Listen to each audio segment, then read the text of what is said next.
Guys, books एक इंसान की सबसे अच्छी दोस्त होती हैं। लेकिन अगर मैं आपसे सवाल पूछूं कि पूरी ही दुनिया की सबसे महंगी बुक कौन सी है, तो आप लोग क्या कहेंगे? चलिए मैं आपको इसका जवाब देता हूं।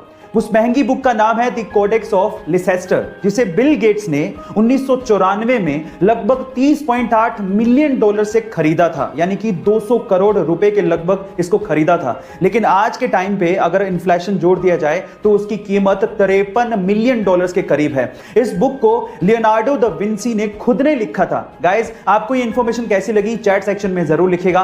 गाइस, क्या आपको पता है कि इंडिया की लोकसभा में टोटल 552 सीटें हैं, यानी कि पूरे देश से लोकसभा में मैक्सिमम 552 लोग चुन के पहुंच सकते हैं। लेकिन क्या आपको पता है कि उन 552 सीटों में से किसी भी सीट पे 420 नंबर नहीं लिखा गया है? अब क्यों, ये मैं आपको बताता हूं। देखिए, आईपीसी की धारा के तहत 420 नंबर फोर्जरी यानी कि धोखाधड़ी के लिए इस्तेमाल किया जाता है, और इसी वजह से हमारे किसी भी लोकसभा सीट पे 420 नंबर नहीं लिखा गया है। इनफैक्ट जैसे ही 419 नंबर आता है तो उसकी अगली सीट को 420 नंबर की बजाय 419 ए कहा जाता है। गाइस, क्या आपको ये पहले से इंफॉर्मेशन पता थी? तो चैट सेक्शन में जरूर लिखिएगा। बेचना एक आर्ट है। आप जितने अलग तरीके से अपने प्रोडक्ट का विज्ञापन करेंगे, आपका प्रोडक्ट उतनी तेजी से लोगों के दिमाग में चढ़ने लगेगा और आपकी सेल्स भी बढ़ने लगेंगी। और कुछ ऐसा ही किया रेड बुल ने। एक्चुअली हुआ कुछ यूं कि एक बार रेड बुल ने अपनी एनर्जी ड्रिंक लंदन में लॉन्च की, और उसके लिए सबसे पहले उन्होंने ट्रेडिशनल विज्ञापन किए, जैसे कि टीवी और रेडियो पे ऐड देना। लेकिन उसका लोगों के दिमाग पे कोई फर्क नहीं पड़ रहा था और सेल्स भी नहीं बढ़ रहे थे। फिर रेड बुल वालों ने लगाया दिमाग। उन्होंने रेड बुल के खाली केन्स लिए और लंदन की सड़कों पे और डस्टबिन में डलवा दिए। अब जैसे लोग बाहर निकले और उन्होंने वो केन्स देखे तो लोगों को लगा कि ये ड्रिंक बहुत बिकती है, और उसके बाद उन्होंने रेड बुल को खरीदना शुरू किया और पीना शुरू कर दिया, जिससे रेड बुल की सेल्स अचानक से बढ़ गई। गाइस, कितना गजब का दिमाग लगाया ना। आपको ये आइडिया कैसा लगा चैट सेक्शन में जरूर लिखिए। इंडिया में जब भी किसी के पास पैसे होते हैं या फिर उनकी जेब अलाउ करती है तो वो अपनी पसंदीदा गाड़ी खरीदने के लिए शोरूम पहुंच जाते हैं। वो ये भी नहीं सोचते कि इस गाड़ी को पार्क करने के लिए उनके पास पार्किंग प्लेस है या नहीं, ना ही शोरूम वाले पूछते हैं। लेकिन ये इंडिया में होता है, जापान में नहीं।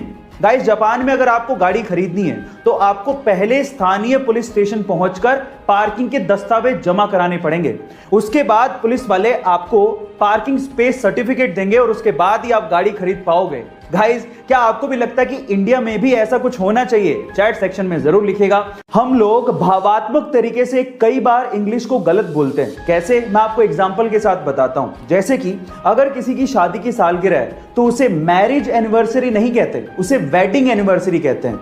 इसी तरह से अगर आप किसी चीज को फिर से इस्तेमाल कर रहे हो तो उसे सेकंड हैंड नहीं कहते, उसे यूज्ड कहते हैं। इसी तरह से अगर कोई मर जाता है तो उसे डाइड नहीं कहते, उसे पास्ड अवे कहते हैं।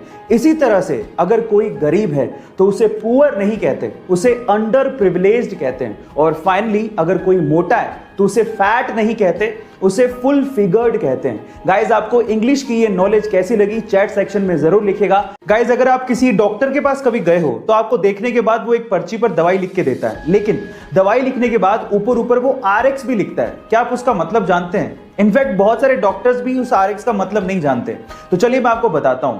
देखिए, एक्चुअली RX में R का मतलब है रेसिपियर, मतलब लेना, दवाई लेने के लिए बोला जा रहा है। और साथ ही साथ मिस्र में एक देवता है होरस, जिनकी आंख RX के जैसे दिखती है और उसे अच्छे स्वास्थ्य का प्रतीक माना जाता है। तो ओवरऑल अगर RX लिखा है तो उसका मतलब यह है कि दवाई लो और साथ में प्रभु का नाम लो, आप ठीक हो जाओगे। गाइस, आपको RX का ये मतलब सुन के कैसा लगा चैट सेक्शन में जरूर लिखिएगा। और ऐसे अमेजिंग वीडियोस के लिए यूट्यूब पे हमारे चैनल को सब्सक्राइब कर लीजिएगा, और अगर आप इंस्टाग्राम पे देख रहे हैं तो मुझे फॉलो करना मत भूलिएगा। मिलता है अगली वीडियो में।